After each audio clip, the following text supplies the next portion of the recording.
Hello and welcome to Oakton College. I'm Dr. Rebecca Reynolds, and I want to personally welcome you to your new role as a job coach. We're so glad you're joining our team. As a job coach, you play a vital part in supporting our students as they gain confidence, develop workplace skills, and take steps toward independence and meaningful employment. This training is designed to guide you in understanding your responsibilities, learning effective coaching strategies, and becoming familiar with the college's expectations and supports. By the end of this training, you'll have the tools and insight to help your students thrive in both their campus and community job experiences. Thank you for choosing to make a difference. We're excited to work with you to see the positive impact you'll have here at Oakton College. Hello, everyone, and welcome. It is such an honor to be a part of this great program, the Neurodiverse Workforce Development Program here at Oakton College. We are a passionate team dedicated to supporting every learner in reaching their goals and thriving in the workplace. I'd like to introduce a few of the incredible people who make this program possible. Leah Kittner, Senior Workforce and Community Education Program Developer with Continuing Education, Training, and Workforce Development. Ira Alcantara, our Workforce Development Program Manager. And myself, Rebecca Reynolds, Early Childhood Education Lecturer, Workforce Development Job Coach, and Trainer. Just to name a few of us. Ira, Leah, and I are all here to help answer your questions and guide you along the way. Please feel free to reach out at any time. We'll be very glad to help. Welcome to the team and to a program where inclusion, growth, and opportunity truly come together. Today's presentation will focus on 6 key areas that help us grow as effective and supportive individuals. First, we'll start with communication, learning how to express ourselves clearly and listen actively. Next, we'll discuss professionalism, including how to represent ourselves and our program with respect and reliability. We'll then explore teamwork, understanding how to collaborate and build trust with others. After that, we'll talk about providing comfortable support, especially when working with neurodiverse individuals, creating spaces where everyone feels safe and valued.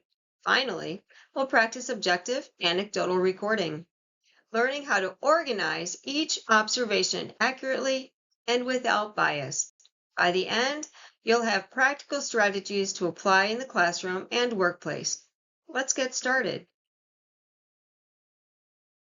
In this section, we're focusing on communication, one of the most important skills in any professional learning environment. First, remember to use polite gestures. A simple good morning or how are you sets a really positive tone. Speak clearly and use complete thoughts, not just one-word answers, so others can understand you easily. Always listen without interrupting and show attention by making eye contact, nodding, or taking notes. In formal settings, avoid slang, swearing, or overly casual language. Professionalism starts with how we speak. And finally, stay calm and respectful, even when you disagree. Good communication builds understanding and trust, the foundation of every strong team. Next, let's talk about professionalism, how we show respect for ourselves, our work, and others. First, dress appropriately and maintain good hygiene and neatness. Your appearance communicates that you're ready to learn, contribute, and coach. Always listen without interrupting, showing respect for others' ideas. Be dependable. Arrive on time or even a few minutes early, and bring the materials you'll need, like something to take notes or record observations. And finally, stay calm and professional, even when you're feeling stressed. Remember, you're setting the example. Professionalism isn't just how you look. It also includes how you act, how you communicate, and how you handle challenges with confidence and respect. Next, let's focus on teamwork, the skill that helps groups succeed together. Start by sharing your ideas clearly and respectfully. so everyone feels heard. Stay open to other people's ideas, even when they differ from your own. That's how teams grow and find creative solutions. Be willing to adjust and stay flexible if plans change, and always keep track of deadlines to meet your responsibilities. Remember to value everyone's strengths and differences. Each person brings something important to the group. And finally, take responsibility for your own mistakes and fix them. Great teamwork isn't about being perfect. It's about supporting one another, learning together, and moving forward as a team. Let's talk about comfortable support. We need to create an environment where everyone feels safe, understood, and valued. Start by providing clear expectations so students know what to expect and can feel confident. Respect each person's communication preferences, whether they speak, use devices, gestures, or write. Allow extra processing time for responses. Patience shows respect and builds trust. Encourage predictability and routine, since consistency helps reduce anxiety and supports focus. And most importantly, value each student's unique skills and perspectives. When people feel accepted for who they are, they can truly shine. Now let's talk about how to conduct a non-biased observation. After all, we're here to observe and to coach. Part of coaching is observing so that we have a full understanding of how to coach to fill in what they need. A key skill for accurate and fair documentation includes being non-biased in your documentation. Begin by observing carefully without judgment. Focus on what you actually see and hear, not what you think it could mean. Use objective language. Describe actions, not opinions. For example, the child stacked 3 blocks instead of the child is very smart. Avoid assumptions about behavior, ability, or feelings. Just record the facts. Take detailed notes about what happened, when, and how. Include context, such as materials used or peers nearby. After observing, organize your notes clearly so anyone reading them can understand what occurred without bias or your interpretations. Remember, objective observations help us support each student fairly and make decisions based on evidence, not opinion. This example, Levi walked slowly to the end of the hallway, then slowly picked up the broom, is a non-biased objective observation. Here's why. It describes exactly what happened, what Levi did, where he went, and how he moved, without adding any personal opinions or assumptions. The observer used factual, neutral language, walked slowly, picked up the broom, rather than interpreting Levi's behavior. It avoids judgmental words or guesses about Levi's emotions or intentions. It doesn't say Levi was being lazy or Levi didn't want to help. It might be true that Levi didn't want to help, but if you want to record that, it really should be something he says to you. You can record what your students say.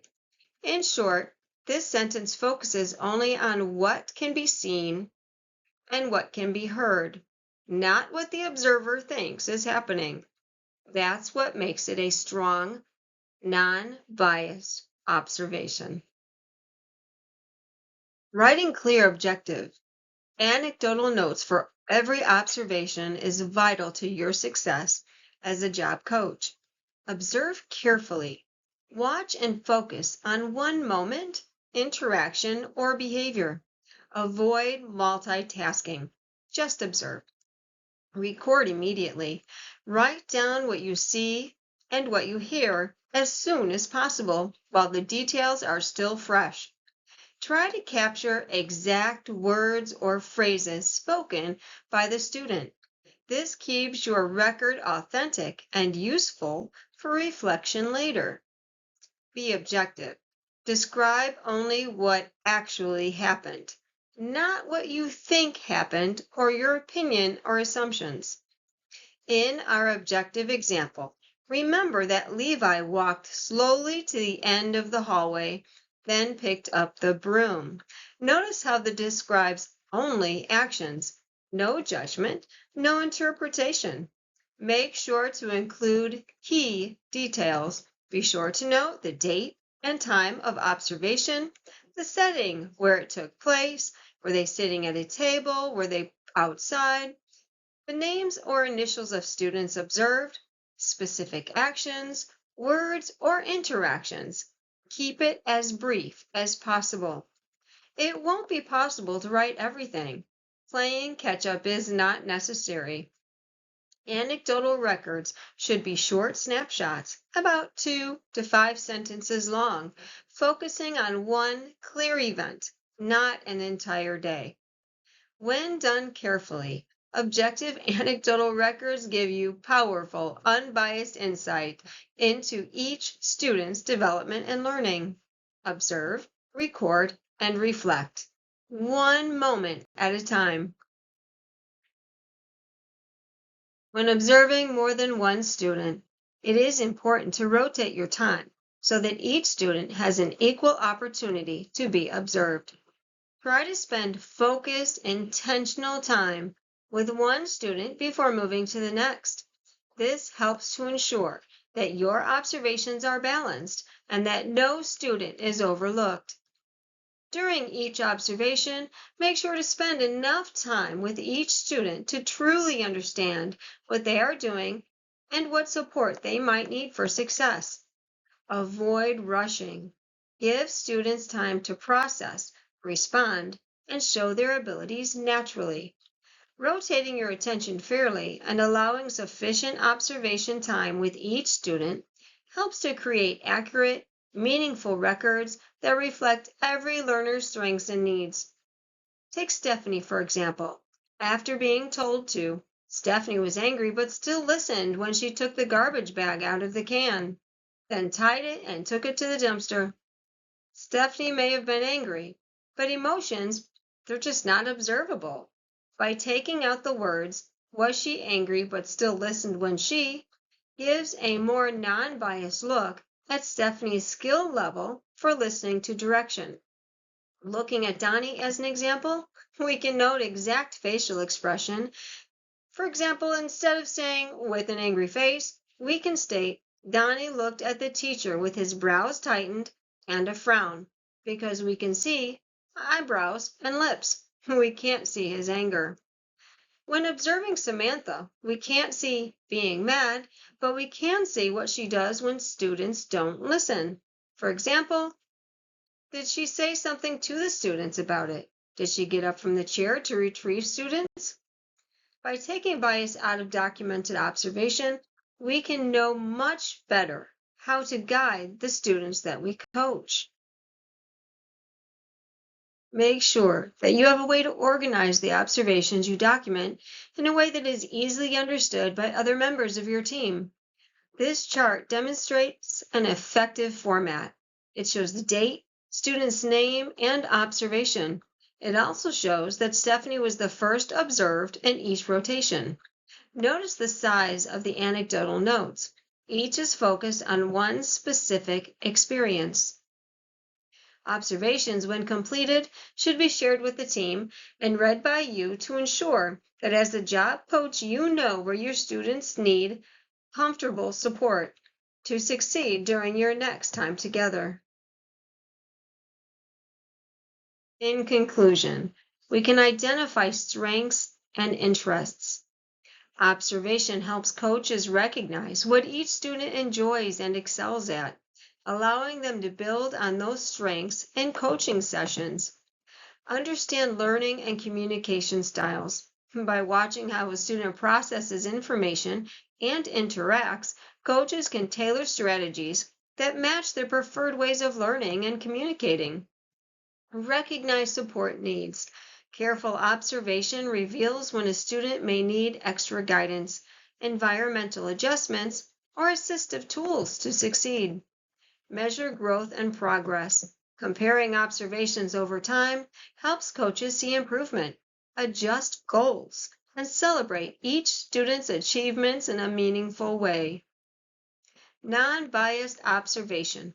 Well, it's essential when coaching neurodiverse students because it allows educators and job coaches to truly understand each student's authentic behaviors, strengths, and needs without the influence of assumptions or stereotypes. By focusing only on what is seen and heard, rather than interpreting through personal opinions, coaches can identify genuine patterns in learning, communication, and social interaction. This objective approach leads to more accurate support strategies that honor each student's individuality. Non-biased observation also builds trust as students feel respected and understood for who they are, not judged or labeled. Ultimately, it helps to create a supportive environment where coaching is based on facts, fairness, and a genuine commitment to each learner's growth. Please make sure to reach out to any of us on the team with questions. We are here to help. Thank you so much for participating in this wonderful project.